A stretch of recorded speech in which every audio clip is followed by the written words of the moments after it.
Good afternoon. This video is lit very weirdly. I realize that. I'm in my hotel room here in Boston, at Aresia. I realized literally today I was preparing for a panel. In between panels, I had like a 15-minute break, and I was preparing, and I was like, okay, I have these things to do while I'm here, and then when I get home on Monday, and then that's when I realized I'm not getting home until Monday night. So that means that would be a normal writing day that I would lose. And I was like, oh, I gotta do reviews while I'm here. So in between panels, I am recording one of these Discord videos and a Young Wizards video, and then I'm gonna go write later somewhere. We'll figure it out. But anyway, Sam Tarmigan, hi. This book is a lot, and it's great. We are on chapter 10 of the amazing Maurice and His Educated Rodents. This is a longer chapter, so it's being split in two. All of it is for you because you're wonderful and lovely. Thank you very much for commissioning this whole book. All right, are you ready? I'm so ready. Just kidding, I'm not. And as night fell, Mr. Bunsey remembered. Oh, God, there's something terrible in the dark wood. Great, here we go. Why am I doing this? Maurice asked himself as he squirmed along a pipe. Cats are not built for this stuff. Because we are a kind person at heart, said his conscience. No, I'm not, thought Maurice. Actually, that's true, said his conscience. Oh my God. But we don't want to tell that to Dangerous Beans, do we? The little wobbly nose. He thinks we're a hero. Well, I'm not, thought Maurice. Then why are we scrabbling around underground trying to find him? Well, obviously it's because he's the one with the big dream about finding the rat island, and without him, the rats won't cooperate, and I won't get paid, said Maurice. We're a cat. What does a cat need money for? Because I have a retirement plan, capitalized, for the record. Thought Maurice. I'm 4 years old already. Once I've made a pile, I'm headed for a nice home with a big fire and a nice old lady giving me cream every day. I've got it all worked out, every detail. Why should she give us a home?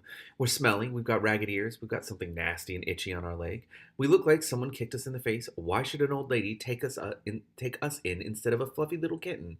Aha, but black cats are lucky, thought Maurice. Really? Well, we don't want to be the first with bad news, but we're not black. We're sort of a mucky tabby. There's such thing as dyes, thought Maurice. A couple packets of black dye. Hold my breath for a minute, and it's hello, cream and fish the rest of my life. Good plan, eh? What about the luck? Asked the conscience. That's the clever bit. A black cat who brings in a gold coin every month or so. Wouldn't you say that's a lucky cat to have?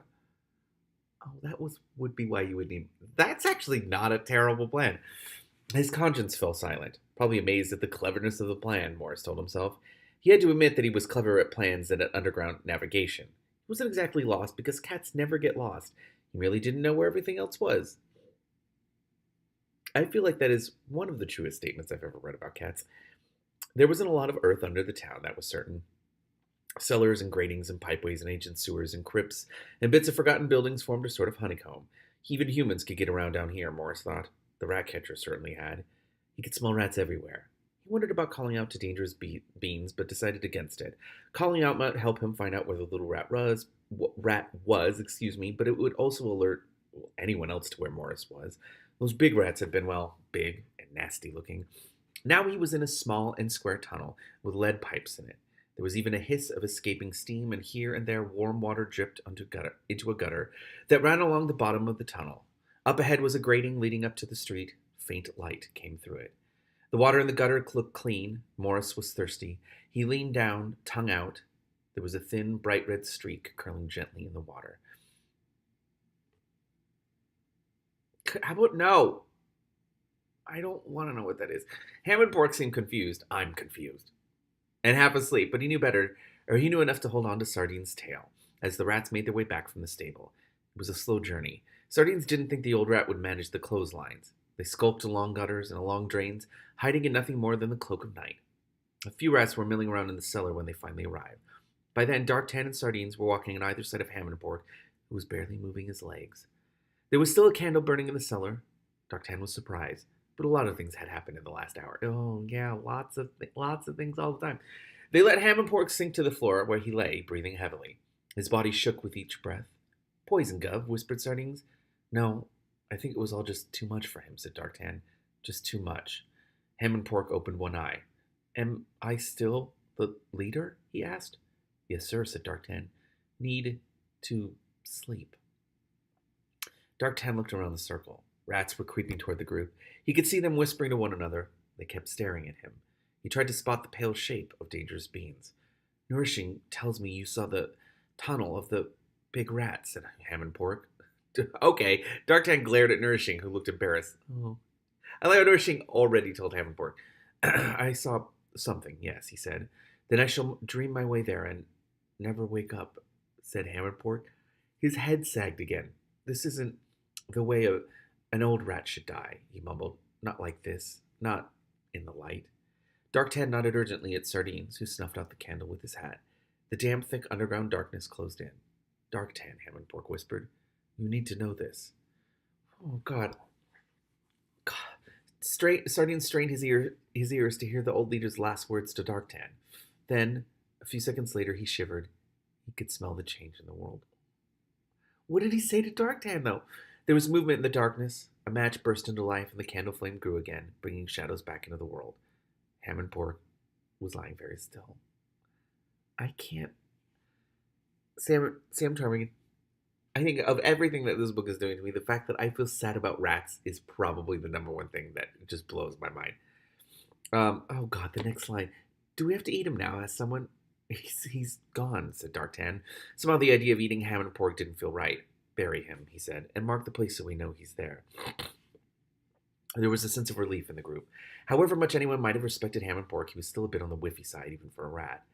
But a rat at the front of the crowd looked uncertain.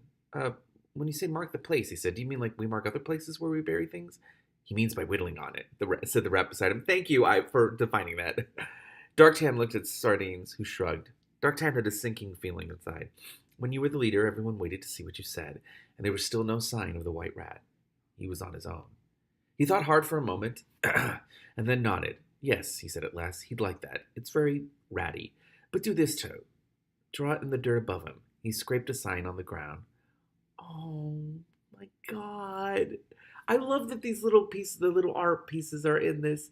Look, he's like the king of rats because he's a rat, and then he's got smaller rats next to him. He was a rat from a long line of rats, and he thought about rats, said Sardines. Good one, boss. Oh, the one on his head. Oh, my God. And will he come back like Darktan did? Asked someone else. If he does, he'll get really mad if we've eaten him, said a voice. There was some nervous laughter. Listen, I didn't, Darktan began, but Sardines nudged him. More than a year ago, he said, raising his charred hat politely. Yes. Darktan was getting nervous. He never had so many rats watching him so closely. He followed Sardines away from the group. You know, I used to hang around in the theater and that, said Sardines quietly, and you pick up stuff in the theater. And the thing is, look, what I'm saying is you're the leader, right? So you gotta act like you know what you're doing, okay? If the leader doesn't know what he's doing, no one else does either. I only know what I'm doing when I'm dismantling traps, said Darktan. All right, think of the future as a great big trap, said Sardines, with no cheese. That is not a lot of help, and you should let them think what they like about you. That scar you've got, said Sardines. That's my advice, Gov. But I didn't die, Sardines. Are you sure? Huh? Something happened, didn't it? You were going to set fire to the place with all the humans in it, and you decided not to. I watched you. Something happened to you in the trap. Don't ask me what it was. I just do tap dancing. I'm just a little rat, and always will be, boss. But there's big rats like Inbrine and Selby and a bunch of the others, boss. And now that Ham and Pork's dead, they might think they should be the leader. Get my drift? No. Sardines sighed. I reckon you do, boss. Do we want a lot of scrapping amongst ourselves at a time like this? No. Right. Well, thanks to Chattery Little Nourishing, you're the rat that looked the bone rat right in the face and came back, aren't you? Yes, but she seems to me, boss, that anyone who could stare down the bone rat, well, no one is going to want to mess with him, am I right? A man who wears the teeth marks of the bone rat like a belt? No. People will follow a rat like that. Time like this, people need someone to follow. That was a good thing you did back in there, with old Ham and Pork, burying him and whittling on top and putting a sign on him. Well, the old rat's like that, and so do the young ones. Shows them you're thinking for everyone. Sardines, this is so heavy. I mean, that's the thing with this book is it just keeps veering into like really heavy shit. Anyway, Sardines put his head to one side and grinned a worried grin. I can see I'm going to have to watch you, Sardines, said Darktan. You think like Maurice. Don't worry about me, boss. I'm small. I gotta dance. I wouldn't be good at leadering. Thinking for everyone, Darktan thought, like the white rat. Where is Dangerous Beans? He said, looking around. Isn't he here? Haven't seen him, boss. What? We need him. He's got the map in his head. Map, boss? Sardines looked concerned. I thought you drew maps in the mud. Not a map like a picture of tunnels and traps, Sardines. A map of what we are and where we're going. Oh, you mean like that lovely island? Never really believed in it, boss. I don't know about any islands, said Darktan. But when I was in that place, I saw the shape of an idea. There's a war between humans and rats forever. It's got to end. This is so fascinating. And here, now, in this place with these rats, I can see that it can. This might be the only time and the only place where it can. I see the shape of an idea in my head, but I can't think of the words for it. Do you understand? So we need the white rat, because he knows the map for thinking. We've got to think our way out of this. Running around and squeaking won't work anymore. You're doing fine so far, boss, said the dancer, patting him on the shoulder. It's all going wrong, said D'Artagnan, trying to keep his voice down. We need him. I need him. I'll get some squads together, boss, if you show me where to start looking, said Sardines meekly. In the drains, not far from the cages, said D'Artagnan. Maurice was with him, he added. Is that a good thing or a bad thing, Gov? Said Sardines. You know what Ham and Pork always said. You can always trust a cat. To be a cat, yes, I know. I wish I knew the answer to that, Sardines. Excuse me. Sardines stepped closer. Can I ask a question, Gov? Of course. What was it Ham and Pork whispered to you just before he died? Special leader wisdom, was it? Good advice, said D'Artagnan. Good advice. Oh, you're not going to tell me. That's evil. Maurice blinked. Very slowly, his tongue wound itself back in. He flattened his ears and legs. Let me do that again. He flattened his ears and, legs moving in silent, slow motion, crept along beside the gutter. Right under the grating, there was something pale. Oh, God. The red streak was coming from farther upstream and divided in two as it flowed around the thing before it becoming one swirling thread again. Why? What is the red streak? Maurice reached it. It was a rolled-up scrap of paper sodden with water and stained with red. Okay, he extended a claw and fished it out. It flopped on the side of the gutter, and as Maurice gently peeled the paper apart, he saw the smudged pictures drawn in thick pencil. He knew what they were. He'd learned them one day when he'd had nothing better to do. They were stupidly simple. Excuse me. No rat shell, he began. There was a damp mess, down to the bit that read, excuse me, we are not like other rats. Oh no, he said. Oh, I'm sorry, my throat just got super dry. They wouldn't drop this, would they? Not the thoughts. Peaches carried it as though it was this hugely precious thing. Will I find them first? Said an alien voice in Maurice's head, or perhaps I have. No! No to the Rat King. Maurice ran, skidding on the slimy stone as the tunnel turned around a corner. Or the tunnel turned a corner, excuse me. What strange things they are, cat. Rats that think they are not rats. Shall I be like you? Shall I act like a cat? Shall I keep one of them alive? For a while? Maurice yowled under his breath. Other, smaller tunnels branched off on either side, but the thin red streak led straight ahead, and there, under the grating, the shape lay in the water, the red leaking gently from it. No. Oh, God, it's the book, isn't it? Maurice sagged. He'd been expecting this. What? But this was worse in a way, worse than anything. Soaked in water, leaking the red ink from Ratty Rupert the Rat's red vest, was Mr. Bunsey Has an Adventure. Damn it! I don't like that I'm right. Maurice hooked it on one claw tip, and the cheap paper pages fell out, one by one, and drifted away in the water. They dropped it. Had they been running, or had they thrown it away? What was the dangerous beings had said? Were nothing but rats? And he'd said it in such a sad, hollow voice. Where are they now, cat? Can you find them? Which way now? And it can see what I can see, he thought. It can't read my mind, but it can see what I see and hear what I hear. It's good at working out what I must be thinking. It sees what I see. Once again, he shut his eyes. In the dark, cat. How will you fight my rats? The ones behind you. Oh, my God. No, Sam. No. Hard no. Oh, my God. Maurice spun around, eyes wide. There were rats there, dozens of them, some of them nearly half the size of Maurice. They watched him, all with the same blank expression. Well done, cat. You see the squeaky creatures, and yet you don't leap. How did a cat learn not to be a cat? Oh, my God. The rats, as one rat, moved forward. Nope. They rustled as they moved. Maurice took a step backward. Imagine it, cat, said the voice of Spider. Imagine 1,000,000 clever rats. Rats that don't run, rats that fight, rats that share one mind, one vision. Mine. Where are you? Asked Maurice aloud. You will see me soon. Keep going, pussycat. You have to keep going. One word from me, one mere flicker of a thought, and the rats will take you down. Oh, you might kill one or two, but there are always more rats. Always more rats. Oh my God, what is this? Maurice turned and edged forward. The rats followed. He spun around. They stopped. He turned again, took a couple of steps, looked behind him. The rats followed as if they were on a string.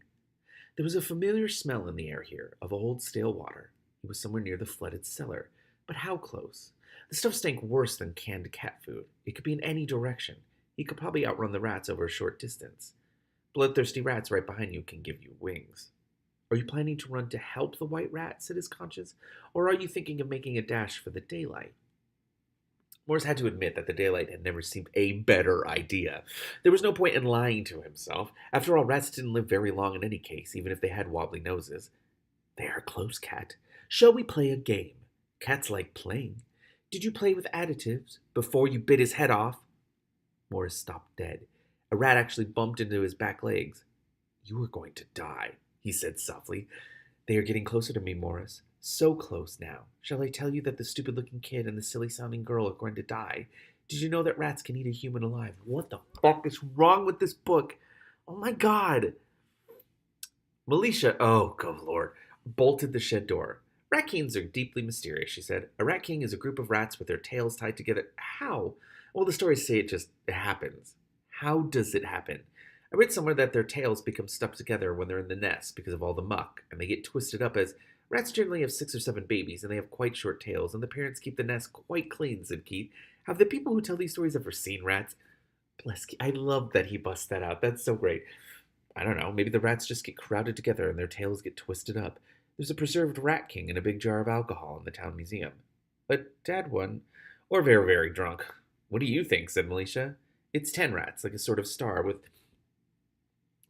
a big kind of knot of tail in the middle. Lots of others have been found, too. One had 32 rats. There's folklore about them. But the rat catcher said he made one, said Keith firmly. How did he get it into the guild? Do you know what a masterpiece is? Of course, it's anything really good. I mean a real masterpiece, said Keith.